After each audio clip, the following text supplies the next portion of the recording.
The river smelled of wet stone and crushed marigold, and the lanterns were already moving. Sylvie Bramwell stood ankle-deep in the shallows at the far bend of the Ashwater, where the current slowed and the bank curved inward like a cupped hand, and watched the lights drift past. Hundreds of them.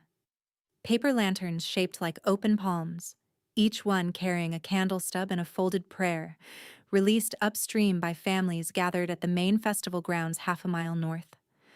She could hear them from here.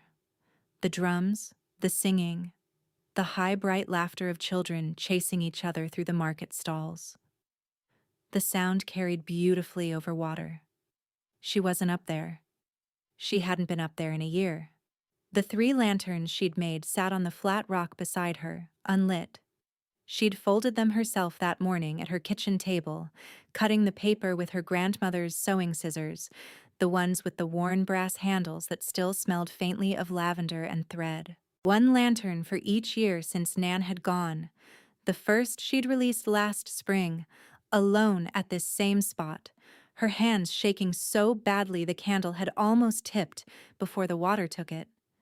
The second she'd made 6 months later on the night of the winter solstice, because the grief had surged up so suddenly she'd needed somewhere to put it. The third was tonight's. She crouched and struck the flint. The candle caught on the second try, a small brave flame that trembled in the breeze coming off the water.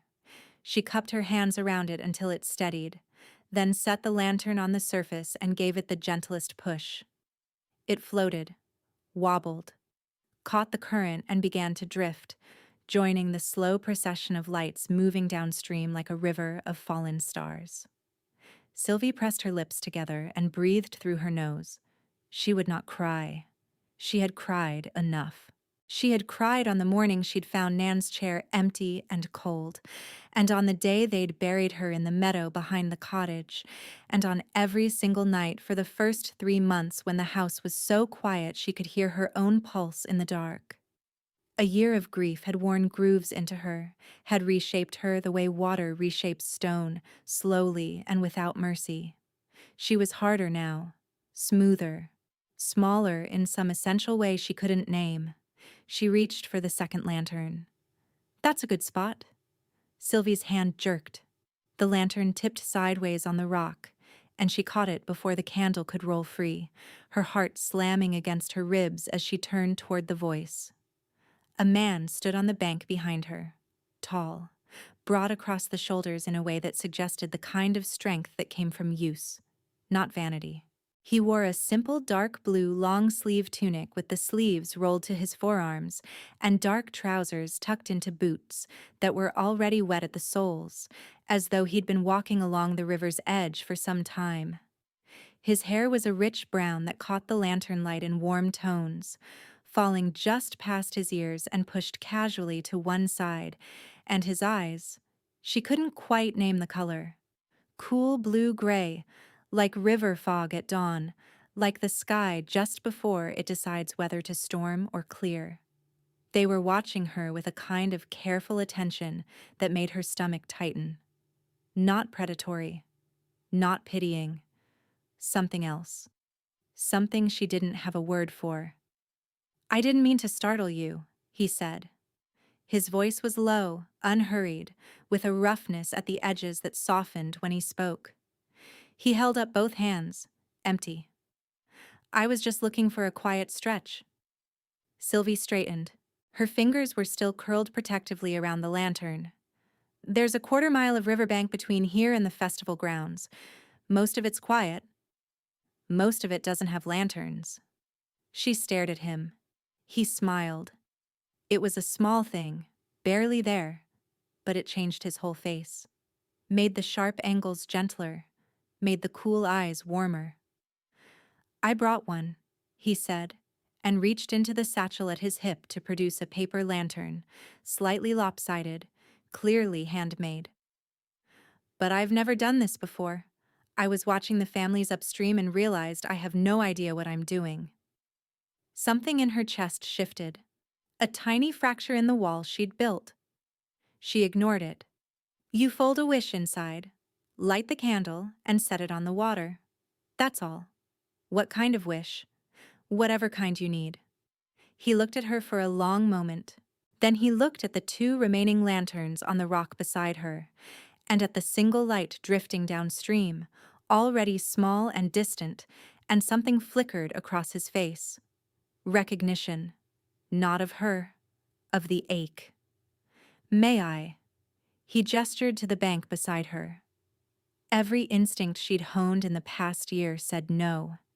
Said pull inward, stay small, keep the grief private because sharing it meant letting someone close enough to leave. But the word that came out of her mouth was different. Yes. He stepped into the shallows. The water reached his ankles, same as hers, and when he moved to stand beside her, something happened that Sylvie could not explain. The current changed, not the river's current. Something deeper. Something inside her chest, like the slow pull of a tide she hadn't known existed, drawing her gently, insistently, toward the man standing 3 feet to her left. Her skin prickled. Her breath caught. The sensation was like standing at the edge of the sea and feeling the water tug at her ankles, patient and relentless, asking her to come further in. She took a step sideways, away from him. The pulling didn't stop. It just stretched, like a rope going taut, and the absence of closeness felt like wading against a current. He was looking at her. Those blue-gray eyes had gone very still. "Do you feel that?" he asked quietly. "Feel what?" "The river isn't pulling that direction."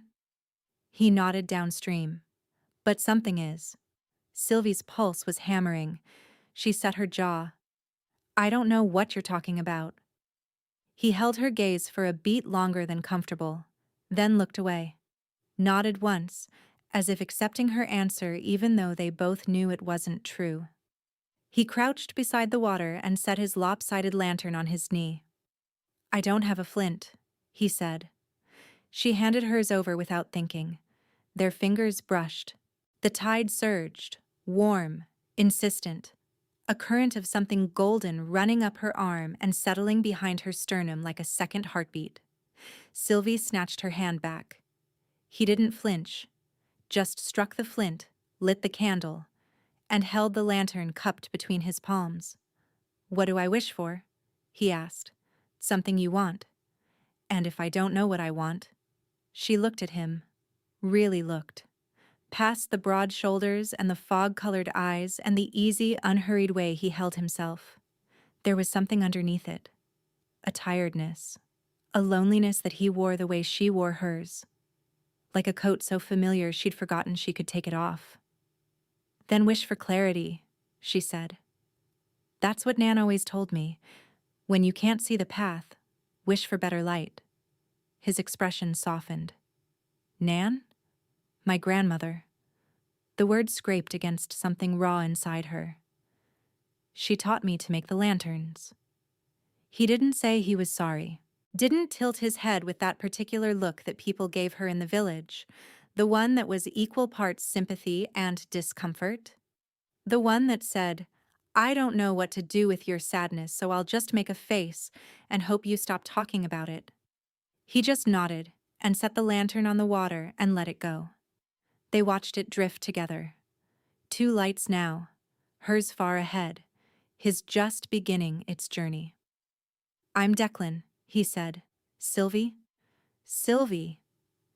He said it slowly like he was tasting the shape of it. "Will you light the other 2?"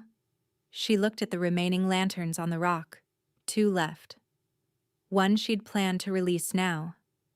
The other she'd been saving for the walk home, for the private moment on the footbridge behind her cottage where no one would see her face crumple.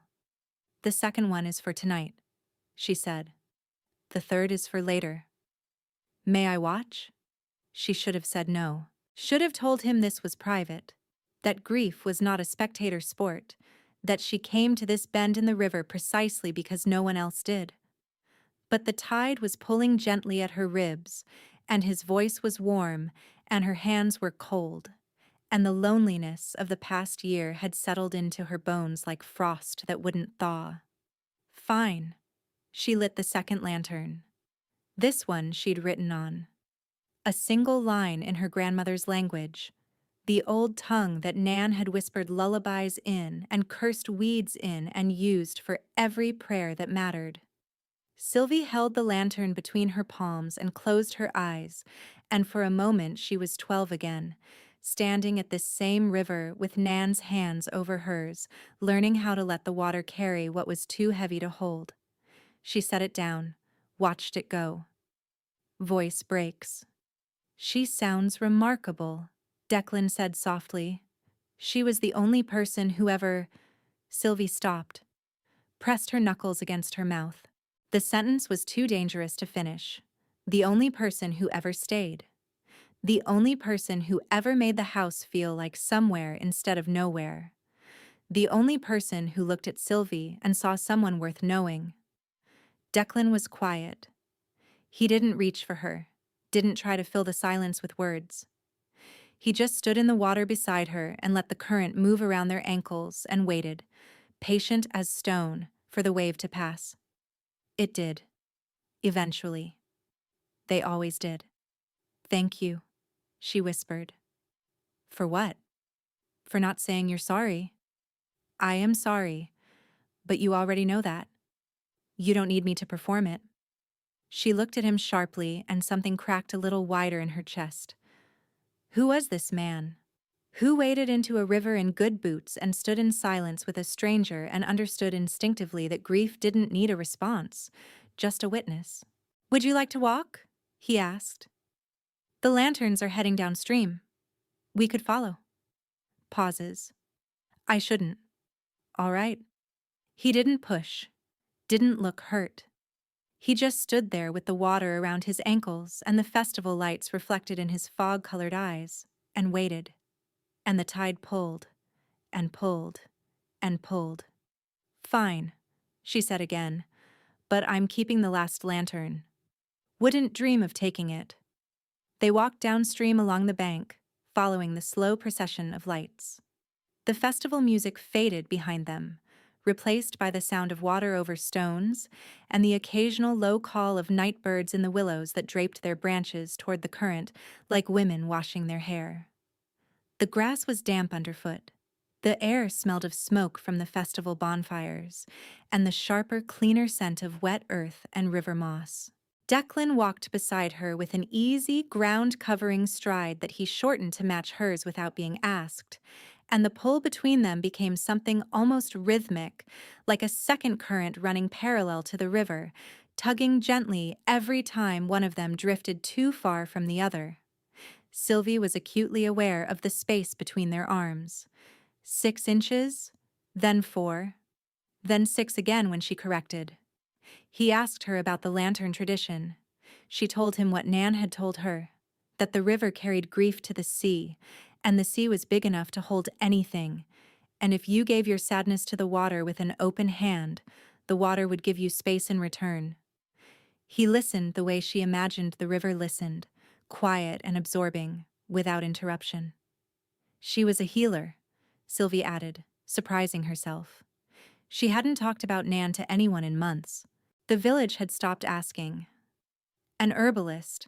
She ran the apothecary on Mill Street for 40 years, delivered half the babies in the valley, knew every plant that grew between the river and the ridge, what it could cure, what it could harm, what it was good for if you just left it alone. And you learned from her. Everything I know. She ducked under a low-hanging branch. I run the apothecary now, or I try to. She made it look effortless. For me she shrugged. It's work. The things worth doing usually are. She glanced at him. There was no condescension in his voice. No inspirational platitude. Just a man stating something he appeared to believe. Plainly, the way you'd say the river is cold or the moon is bright.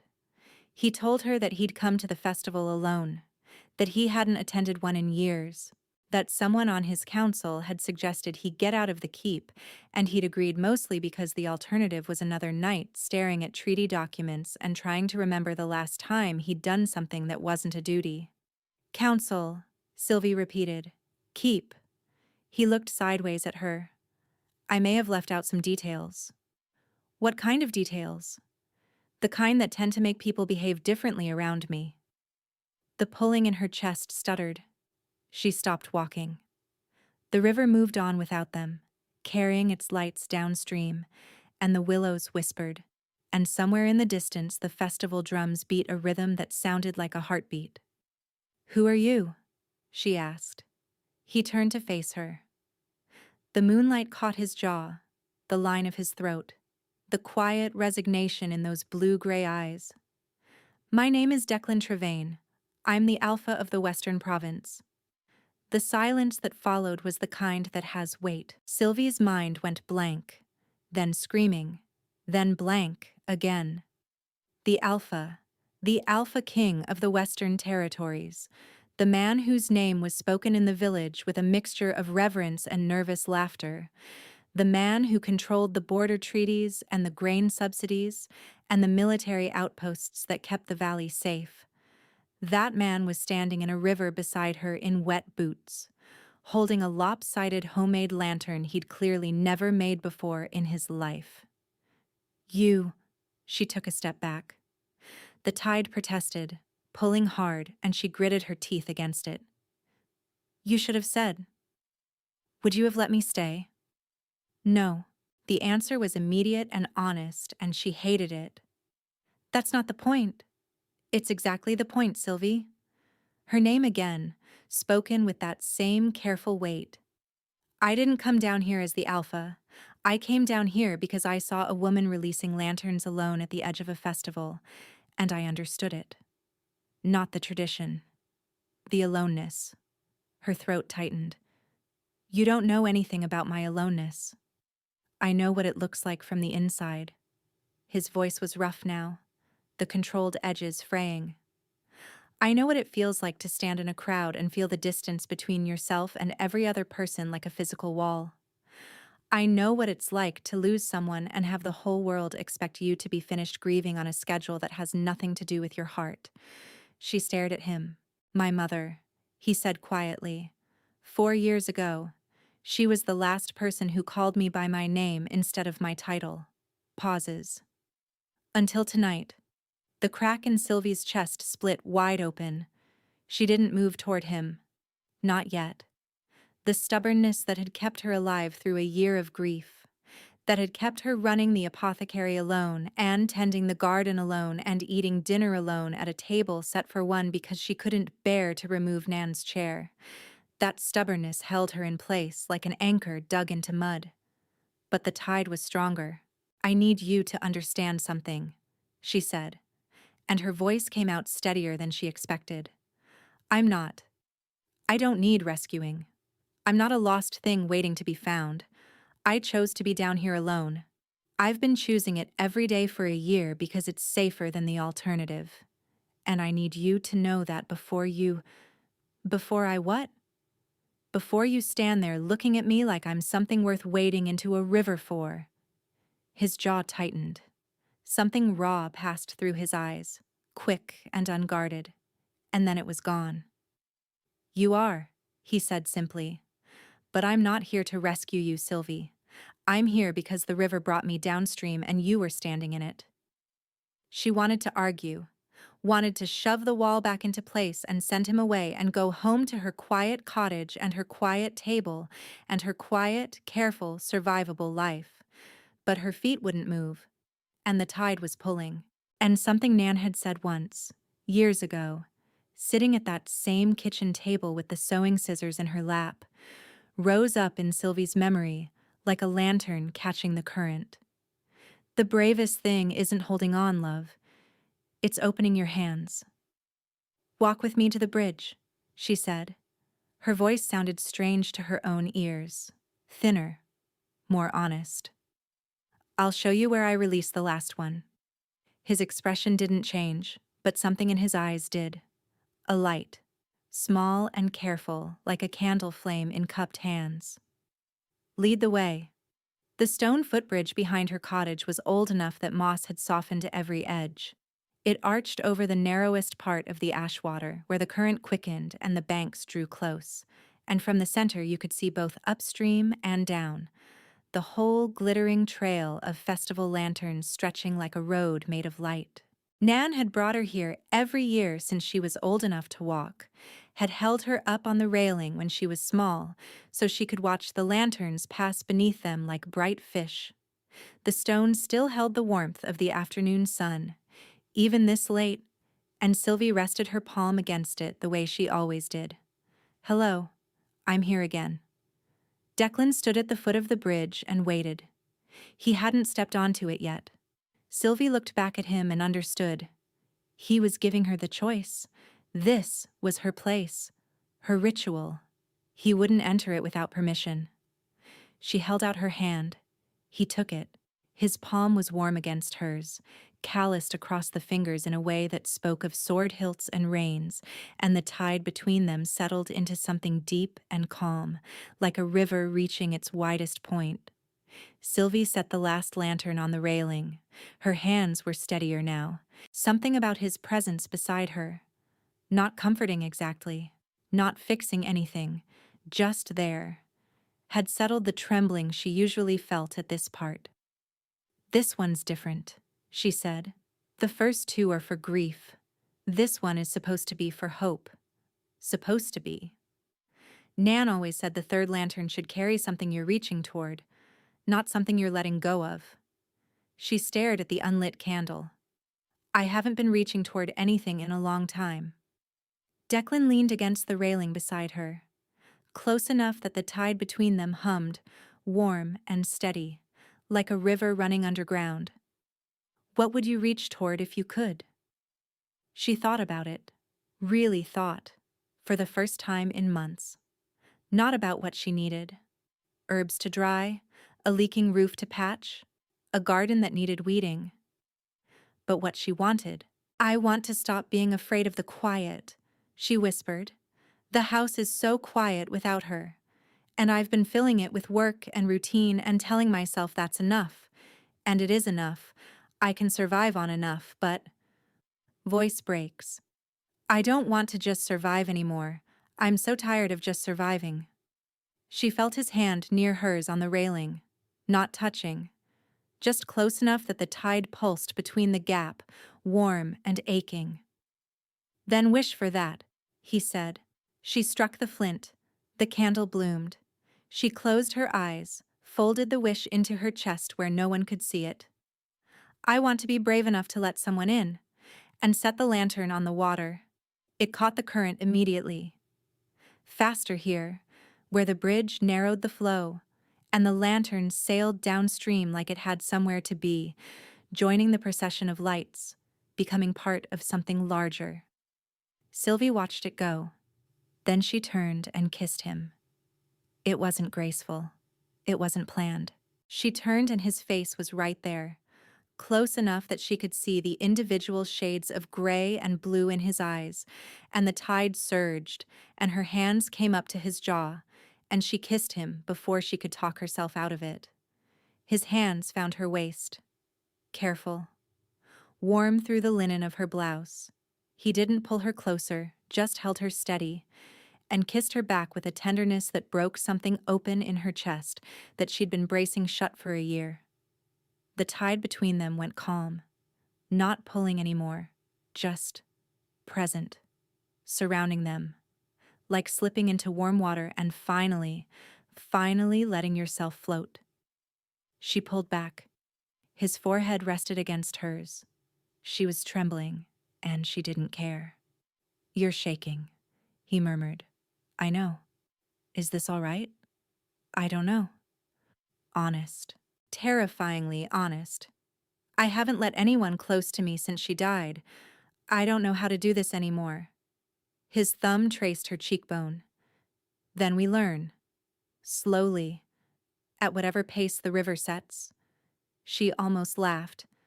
"That's the most romantic thing anyone's ever said to me, and it's also deeply impractical. Rivers flood. I'll build higher walls. That's the opposite of what I need." He did laugh then, low and warm and startled, and the sound of it moved through her like sunlight through glass. "Fair point.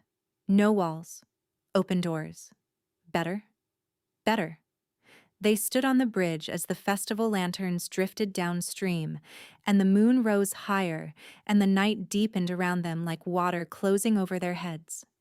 He told her about the keep, and the weight of a title he'd never wanted, and the council meetings that made him want to walk into the river himself. She told him about the cottage and Nan's garden that she'd kept alive out of stubbornness more than skill, and the way the house creaked at night in exactly the places Nan used to walk. They talked until the last lantern passed beneath the bridge. Then they stood in silence, shoulder to shoulder, and watched the dark water carry the light away. "Come to the keep," he said. Not a command, a question wrapped in a statement. "Tomorrow, let me show you the garden. It's a disaster. My groundskeeper quit 6 months ago, and I've been pretending I don't notice. You want me to come to the Alpha's keep to look at a dead garden? I want you to come, because the tide is going to pull us toward each other whether we're in the same room or not, and I'd rather be somewhere with chairs." She looked at the river, then at him, then at the cottage behind them, dark and empty, and waiting to swallow her back into its quiet. "Tomorrow," she said. He walked her to the cottage door. He didn't try to come inside. He stood on the step and looked at her like she was the last lantern on the river, and she looked at him like he was the current that had carried it, and the tide between them hummed, low and steady and patient. "Good night, Sylvie." "Good night, Declan." She closed the door, pressed her back against it, listened to his footsteps fade on the garden path. The house was quiet. The same quiet it had been every night for a year. But for the first time, it didn't feel like drowning. 3 months later, the marigolds were winning. Sylvie knelt in the dirt of the keep's south-facing garden. Her garden now, though she still startled sometimes when the staff called it that, and pulled a weed from between 2 rows of lavender that had no business being this healthy in early autumn. The beds were overflowing. Chamomile and echinacea and feverfew and rosemary, all the healing plants she'd transplanted from Nan's garden, now thriving in the richer soil and longer sunlight of the western slopes. She'd built a drying shed beside the kitchen wall. She'd started teaching the cook's assistant how to make tinctures. She'd planted marigolds along every border because Nan had always said they kept the bad things out. They were spreading. Nan would have approved. "You have dirt on your face." She looked up. Declan stood at the garden gate with 2 cups of tea, wearing the expression he always wore when he watched her work. Soft, wondering, like he still couldn't believe she was real. "I always have dirt on my face." "I know. I like it." He handed her the tea and sat beside her on the stone edging, his shoulder pressing against hers. The tide pulsed once, warm, settled. It didn't pull anymore. Hadn't pulled in weeks. It had become less of a current and more of a steady presence, like a river that had found its course and no longer needed to search. "The council approved the herbalist quarters," he said. Sylvie froze, the cup halfway to her lips. "The full proposal? With the teaching rooms?" "With the teaching rooms. And the supply budget you asked for." He took a sip of his own tea. "Brennan argued for an hour. I told him that the woman who resurrected a garden, the groundskeeper declared clinically dead, could probably manage a classroom." She set down the cup and looked at him. Really looked. At the tired eyes and the careful smile, and the man who had waded into a river in good boots, because he'd understood, without being told, that grief was not something to fix, but something to stand beside. "Nan would have liked you," she said. The words came easily now. The name no longer scraped. It rang, clean and bright, like a bell. "I would have liked her. You talked to her portrait, you know. The one I hung in the study. I've caught you twice." His ears went red. It was her favorite thing about him, the alpha of the Western Province. The man whose name made border generals sit up straight, blushed when she caught him being tender. "I was asking her advice." "About what?" "About you." He set his cup down and took her hands, turning them palm up, studying the dirt under her nails and the calluses from the garden shears. I asked her how to deserve you. Sylvie's breath caught. What did she say? Nothing. She's a portrait. He grinned when she smacked his arm. Then he lifted her hands and pressed his lips to her knuckles, one at a time, slow and deliberate. But I think she would have said to keep showing up. So I am. Pauses. Declan. Sylvie. I released a lantern last week. From the bridge. Just one. His expression changed, gentled. You didn't tell me. I wanted to do it alone. Not because of the grief. She turned her hands in his so their fingers laced together, dirt and all. The third lantern. The one for hope. I wanted to release it again because last time I didn't actually make a wish. I was too afraid to name what I wanted. And this time? She looked at their joined hands, at the garden blooming around them, at the keep rising warm and solid behind him, full of rooms she was slowly learning to call home. At the morning, she woke to his footsteps in the corridor and the kettle already on the stove. At the evening she spent in the study, drying herbs on racks she'd built herself while he read correspondence aloud and asked her opinion on territorial grain yields, which she gave because her grandmother had understood soil and seasons better than any nobleman alive, and Sylvie had inherited every scrap of that knowledge. At the man who had never once asked her to stop grieving, only asked if he could grieve beside her. This time I didn't need to wish, she said. It already came true. He pulled her into him and she went, pressing her face into his neck, breathing in the smell of him. Wood smoke and river water and the chamomile she'd been drying in the study that had seeped into everything he wore. His arms wrapped around her, strong and steady, and she felt the tide between them settle into something permanent. Not a pull, a belonging. The river had found the sea.